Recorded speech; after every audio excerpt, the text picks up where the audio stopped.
This is my third spot here in Holland in the last 3 days.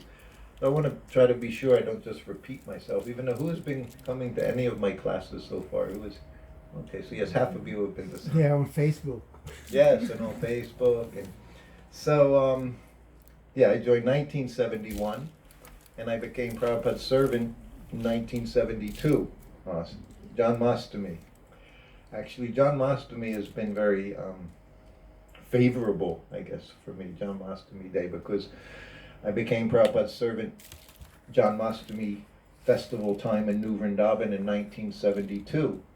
And I was with him for 16 months to the end of 1973 as his personal servant.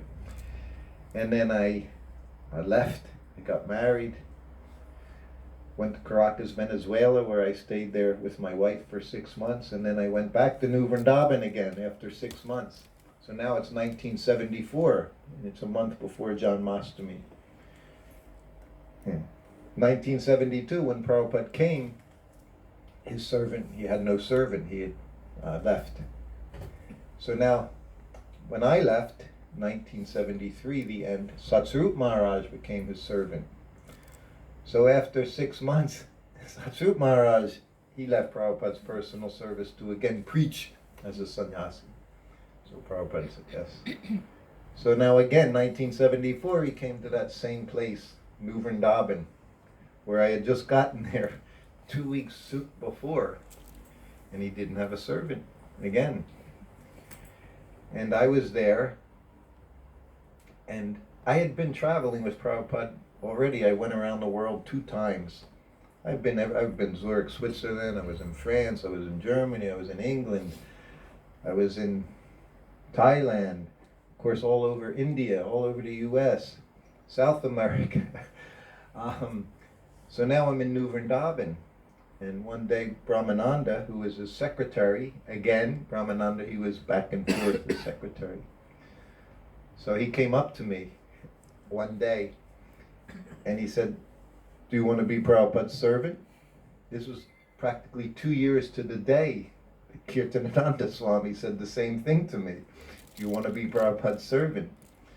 1972, when I was asked, after living in New Vrindavan and traveling in the roadshow for almost a year, immediately when Kirtanananda came into the kitchen and asked me, I said yes.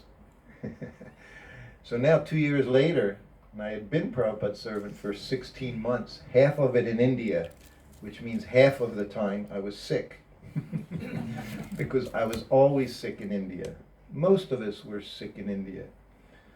But so now, Brahmananda said, "Do you want to be Prabhupada's servant?" And I just kind of looked, and first thing I looked, I said to him, "Where are you going?" That's how much the idea of going to India was scary. It was frightening for me. I had malaria twice, I had jaundice. I said, saying yesterday, I said dysentery every month. I said that was our problem. So we got dysentery every month, so you would be flat out. And so I actually had to think about it for a few seconds. And I saw it, and I looked right where I was sitting, right up the hill off of the Bahulaban farmhouse. Now we had a few little Prabhupada cottages. They were about the size of a garage. Very simple. And my wife was in there, and now she was 2 months pregnant. And we were living there in New Vrindavan, and I looked up in there, and I looked at the little cabin, and I said, yes, I'll come. So they arranged, and they sent my wife to Los Angeles, gave her a nice apartment where she stayed, and I went off with Prabhupada again. While we were there, while Prabhupada was there, Kirtanananda Maharaj asked him if he could make rasgulla. New Vrindavan, of course, they had so much milk, and they were coming so many cows were milking. But they were making expert sandesh. This is what I made for Prabhupada all the time, sandesh. Traveling sandesh was the easiest, best sweet you could have, because even he said to me, he said, it'll keep, if you make it properly, he said, it'll keep for a week without refrigeration. Means you got to make it very dry. Sandesh is not crumbly, it's not moist, it's very smooth because you press it, you work it with your hands. And it's dry. When you put it in, it's a little bit of sugar. I did 1/4 sugar. The remaining 3/4 was the paneer, which was pressed and then smoothed out over a table, whatever, a board. And then you just cooked it slowly along the sides. It would come off, and then that was it. You let it cool down. But rasgulla was difficult. If you know what good rasgulla tastes like, we know when you go to India, you find out right away. Rasgulla has to squeak. We would get them from K.C. Das. When I was in Calcutta, every day Prabhupada's sister would come with a box of K.C. Das sweets. They were famous in Calcutta, K.C. Das. And all kinds of sandesh, rasgulla, rasmalai. Oh, it was delicious. And she would bring, what's it called? Dahi. Dahi, what's it? Misti dahi, yeah. West Bengal, Calcutta famous for misti dahi. And that's when you have that for the first time. It's so good. It's like custard. There's nothing soury about it at all. Very tasty. Kind of golden in color, caramel in color. Anyway, he would have the sweets on his, right at the floor by where he sat. Because that was the one thing. No one left Prabhupada's room without getting prasadam. Our movement is very much based on what he started with in the beginning. We do two things. We chant Hare Krishna, and we take prasadam, and we distribute prasadam to everyone. No, we knew it was our secret weapon, our open secret weapon. But the prasadam was very, very wonderful. Prabhupada's theory was ghee. That was his method, ghee. The taste of ghee is what's going to change their taste buds, take it away from eating meat. Because ghee is the blood of the cow, just another form. But it's that same, he says that's how we take the blood of the cow, through the ghee. It's concentrated. So ghee was very special. I cooked every day, little bit. If I made 4 subjis, every subji had a chance, tablespoon or 2 of ghee. But that was it. And on a daily basis, he didn't eat fried things every day, just like us. We had like Sunday feast. And the Sunday feast was so many wonderful things. It started with sweet rice. We had something they called Malpura. Anyone know what Malpura is? It's my favorite. Yes, it was our favorite. I guess it was basically like the puri dough, right? A little softer, and you deep fried it, so it absorbed again the ghee. You bread it, then you put it in yogurt, usually a strawberry yogurt, sweet strawberry yogurt. Every Sunday we had Malpura. Every Sunday we had chutney, pineapple chutney, or tomato chutney, samosa or kachori, puris, halava, sweet rice. And then, of course, you had a salty rice prep. 2 subjis. 2 subji, one with paneer. Paneer was fried in ghee. Prabhupada showed me at Bhaktivedanta Manor. Remember, his room, those of you who have had the good fortune of being at Bhaktivedanta Manor, seeing Prabhupada's sitting room. So if you just, in front of his door, if you went to the left, not inside, outside left, and made a right, there was a door there. It was a closet. So that became the kitchen, my kitchen, to cook for Prabhupada. Yeah. For a month. Prabhupada didn't like us going into the general kitchen. He tried to protect his men. Because, that time was difficult. So anyway, that was the kitchen. It was literally maybe 4 or 5 feet wide. A cupboard. Yeah, it was a closet. It wasn't a walk-in closet, it was a closet. Anyway, I cooked for Prabhupada in there every day. I had a little stove, and I had literally a bucket of water to do everything, pots. So this is how I operated traveling around the world. So one day I went into his room before lunch, and he said, today, he said, I want you to make this preparation. And he expected that he could just tell you and you'd, be able to apply all the different principles of cooking to it. So he didn't spend a lot. He said, you take milk, he said, and you curdle it. He said, quart of milk or half a gallon, whatever, or 2 liters, whatever you want. So you curdle it, you make your paneer, and you save the whey. So now you get your ghee. He said, walk with ghee, and of course you press the paneer, make it nice and thick. You cut it in cubes, and you deep fry it in the ghee. Now the paneer was the main ingredient of this. So you fried it medium heat, but for a long time. You let it get very golden brown, even a little past golden brown, caramel color brown. It get crispy, get hard, but you cook it for a long time in that ghee. Then you drain it, and you put it in the whey, which is on the stove. You bring the whey up in heat, like almost to a boil. So now you put that very hard, crispy paneer in the whey. So it's going to become very tasty, very chewy, very. And then he said, then you deep fry potatoes, same way, you cube them, deep fry potatoes. You throw that into the whey. Then you throw some peas in there. You don't have to deep fry the peas. Then you deep fry cauliflower. We do this at the end because cauliflower is very soft. It'll break up very quickly. So you just flash fry that, deep fry that, and you put it in at the very end. So you try to keep it consistent.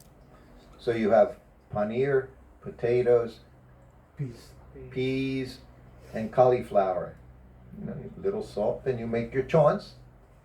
Chaunces at those time, 1972, 73, we didn't have so many things, particularly outside of India. But so the basic chaunce that he showed me from the beginning, we always had cumin seed, coriander, turmeric, hing, of course, asafoetida, and chili, red chili or green chili, whatever.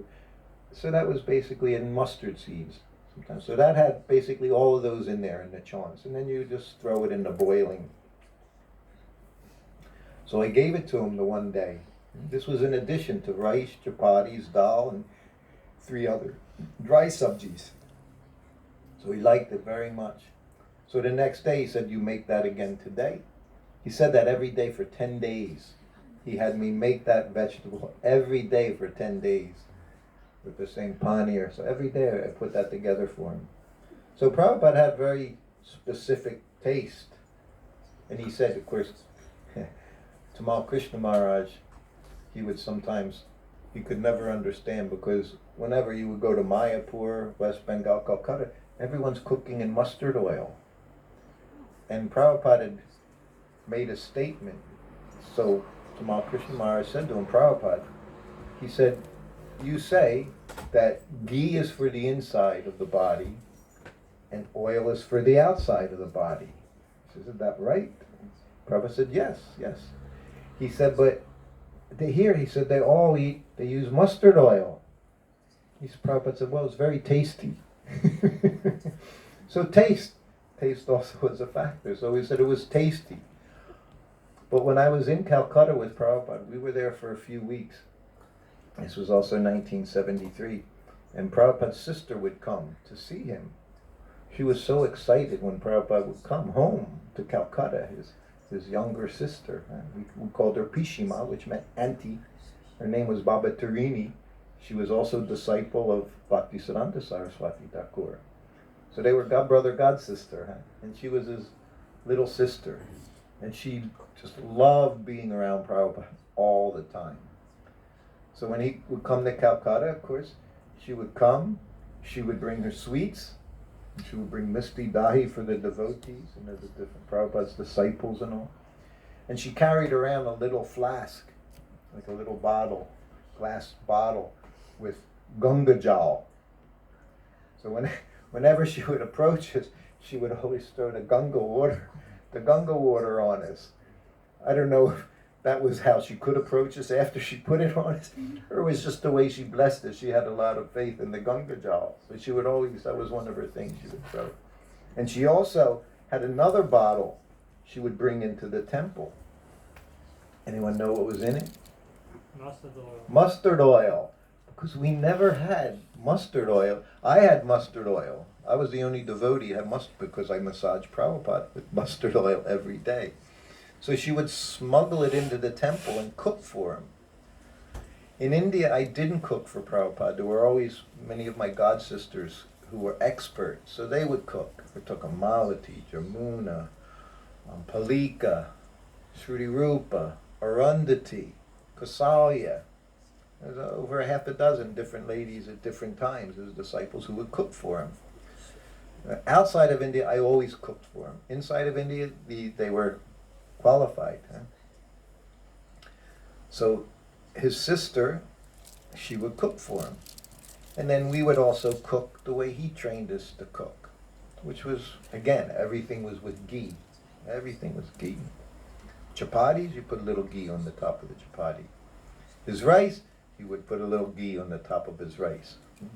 Because that helps everything. It's actually, I mean, in so many ways, it's so good. I just read yesterday a quote from Prabhupada saying, as soon as the child is born, immediately he needs milk. He said, for developing the brain. Milk is required. And he would say, we were just discussing, he would say how it develops the finer tissues of the brain. So he even made distinctions of what was going on. So he said the finer tissues, because that's how you understand Krishna consciousness. Through the brain, we have to develop. And he said it was very, very important. Himself, Prabhupada, every evening he had a cup of milk. Every night.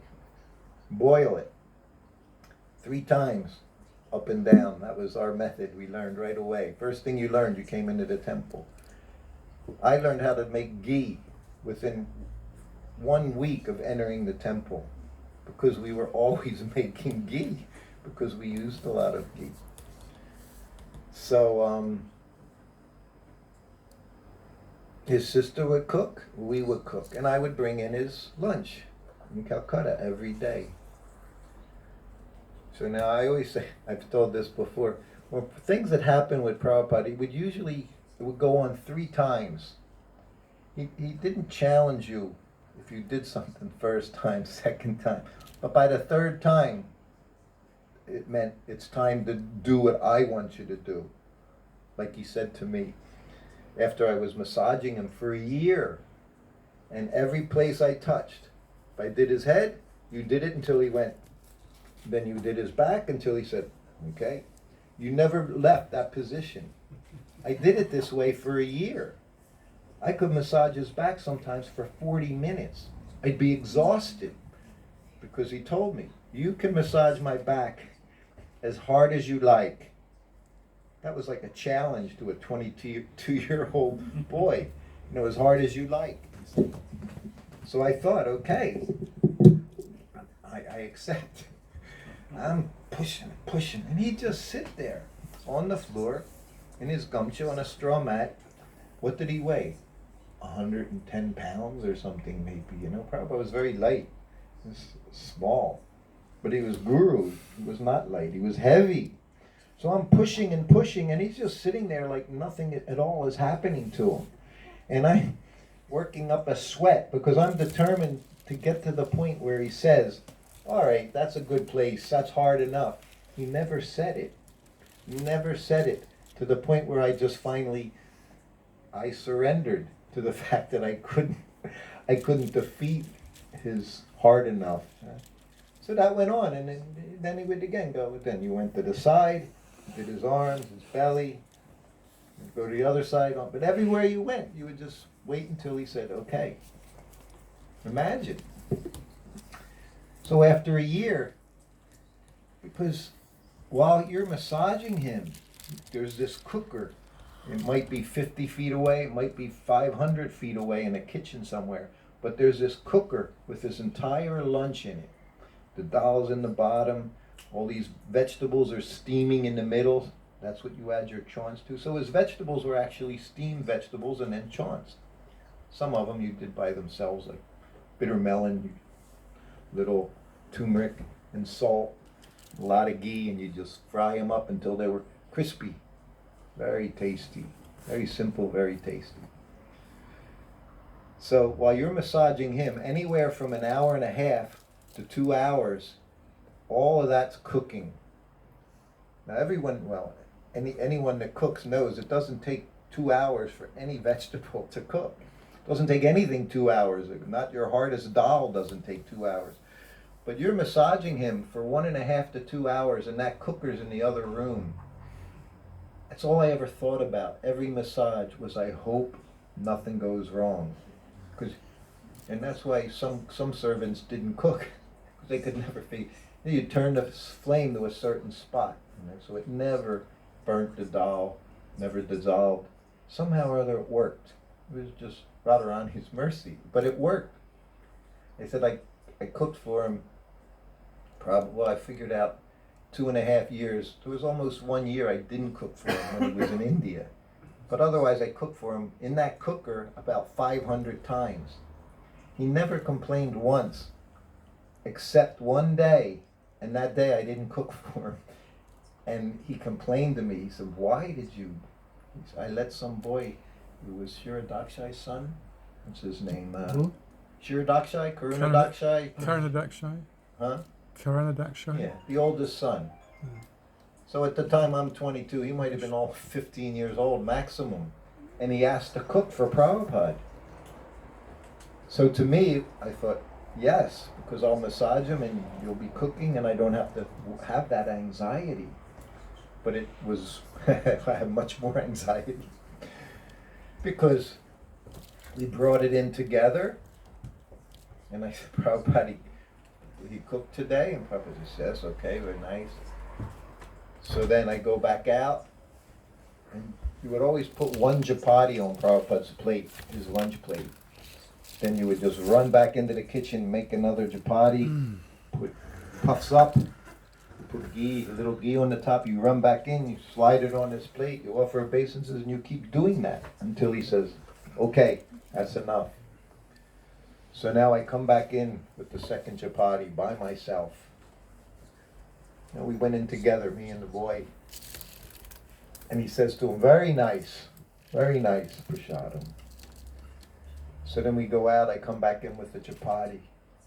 And he looks at me, he said, "What have you done?" I said, "Oh, Prabhupada, he cooked for you today." He asked to cook, and he said, "Were you with him at all?" He said, "This is unedible." He said, "How am I supposed to eat this?" He says, "These chapatis," like that.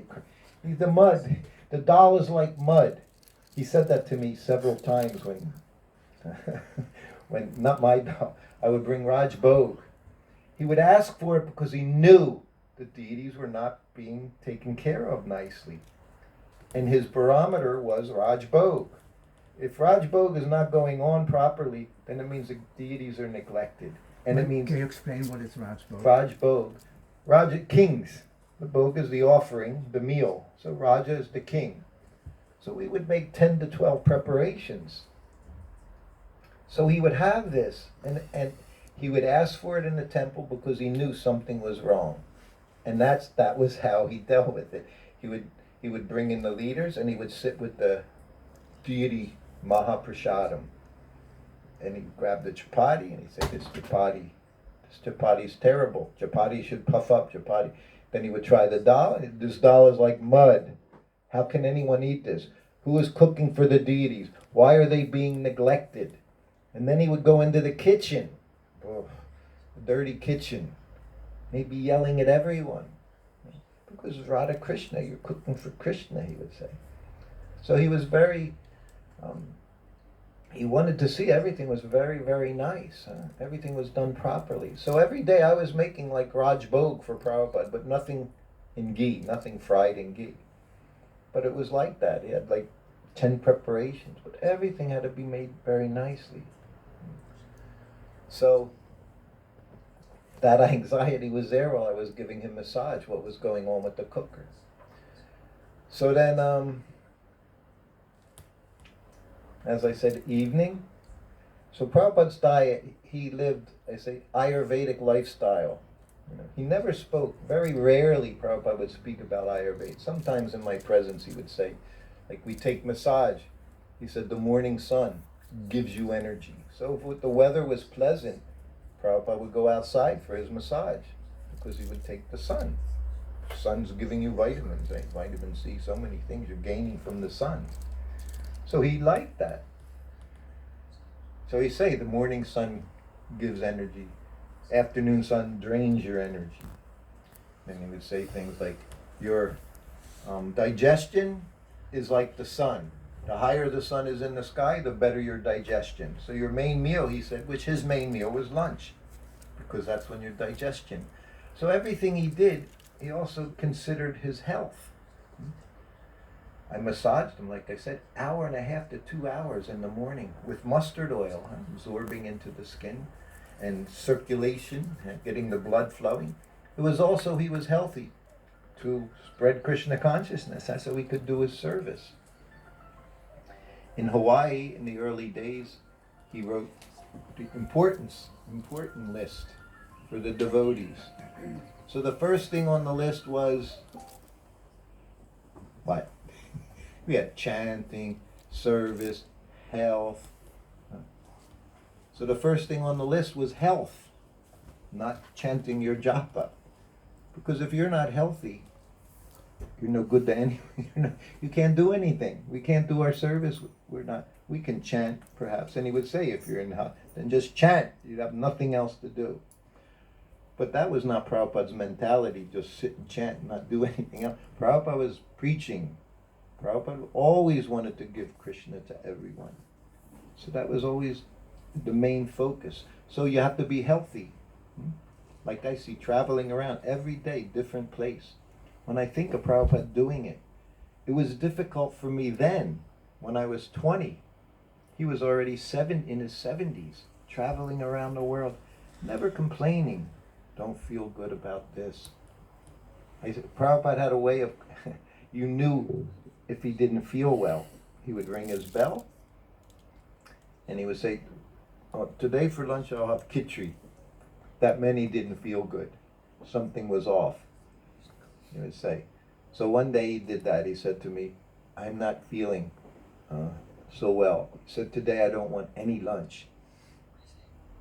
So for me, that was actually a relief, because that 2-hour period was very challenging. Cooking for him and massaging him, arranging his clothing. He's going to bathe, getting everything ready for bath, getting everything at the desk, his tilak ready. At the desk, he would put his tilak on just before lunch after bathing. He would say, Gayatri. I would lay his clothes out on the bed, so when he came out of the bath. So all these things are going on in a period of 20 minutes when he would walk into the bathroom. So this was what you did, right? Your service. This was personal service. Always attentive. I said it's like personal servant is pujari, but the deities are always moving. Prabhupada was always moving, but it's the same kind of service. You're cooking for him, you're dressing him, helping with bathing. You're a pujari. But like he said, I'm always moving around. So you had to keep up with him. So today he said, today I had no lunch. So I thought, okay, well I just give him a massage. He goes and bathes, everything. Easy day for me. Not that I felt good, that he was not feeling well, but the anxiety level was less for me.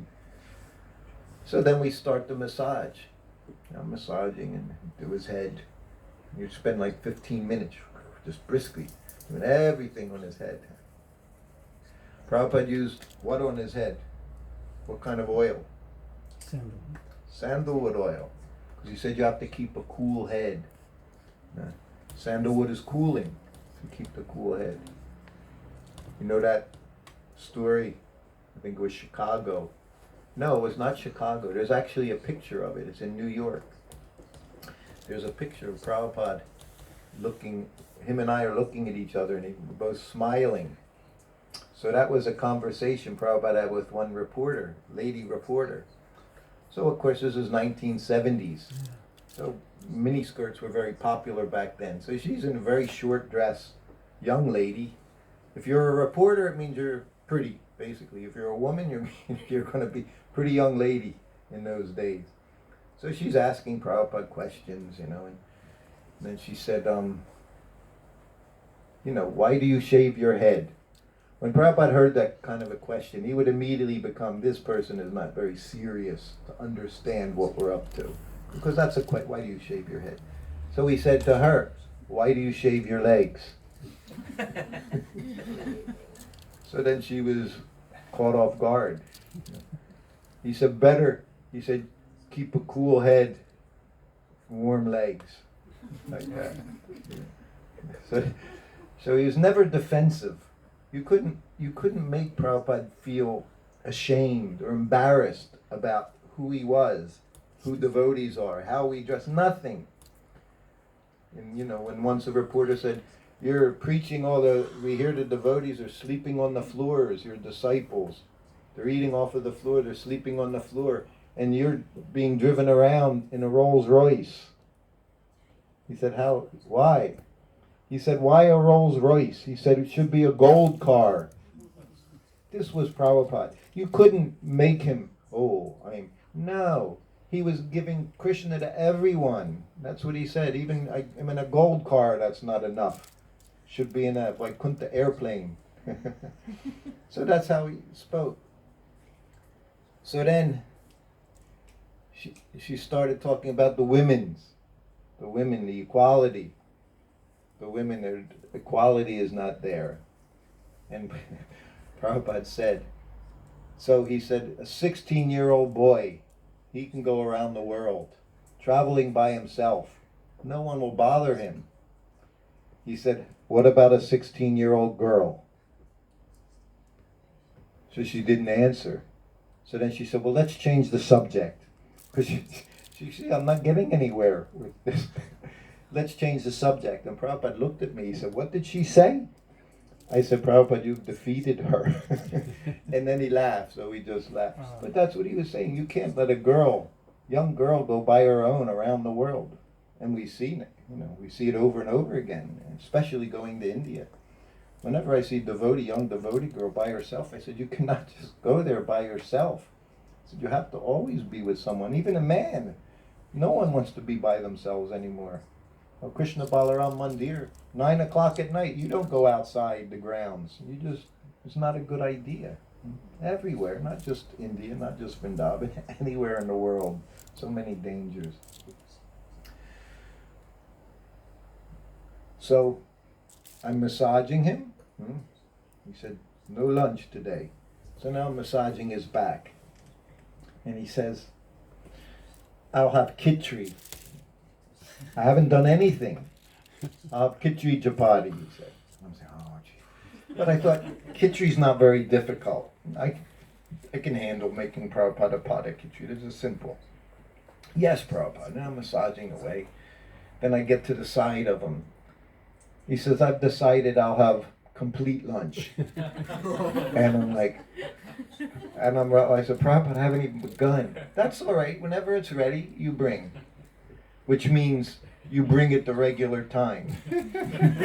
But that's how he said it. And maybe.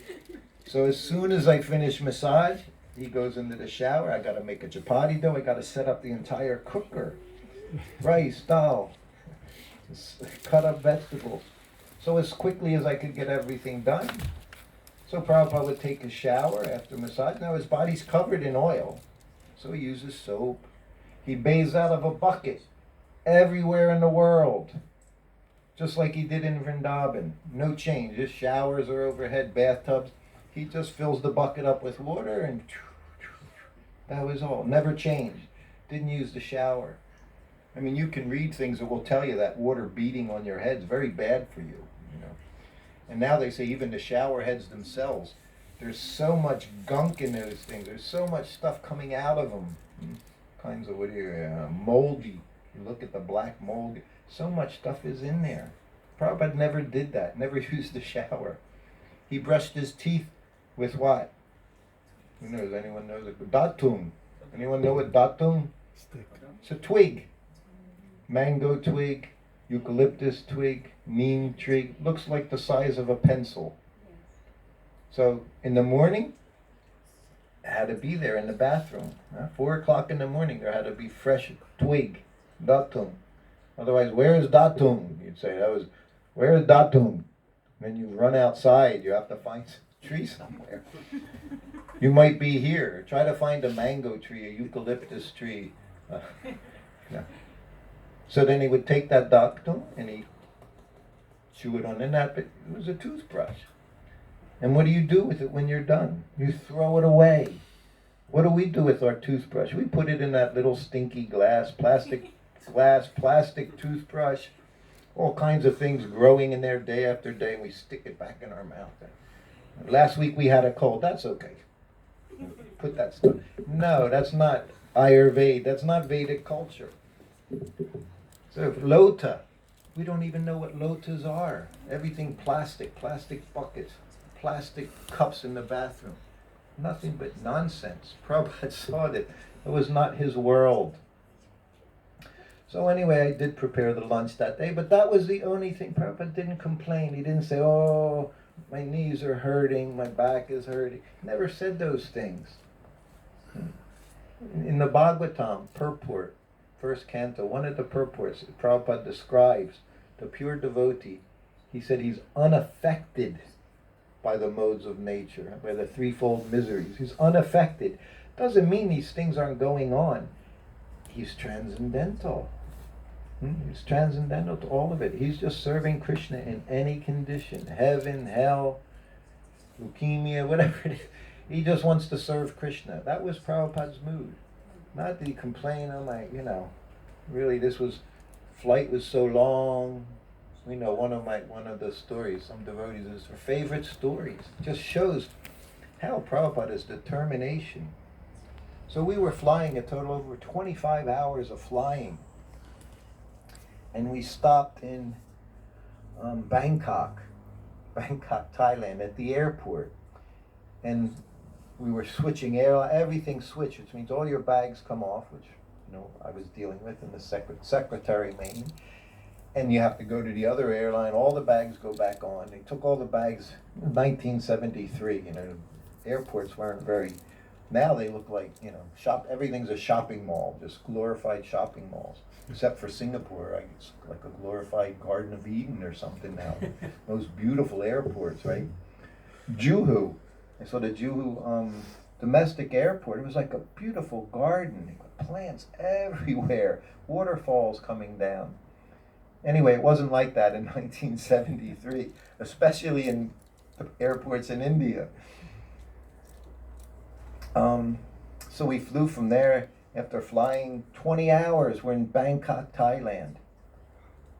And the suitcases are over all together, us, hundreds of suitcases, everybody. So we're in the transit lounge for hours. So Prabhupada looks at me, he said, I need to bathe.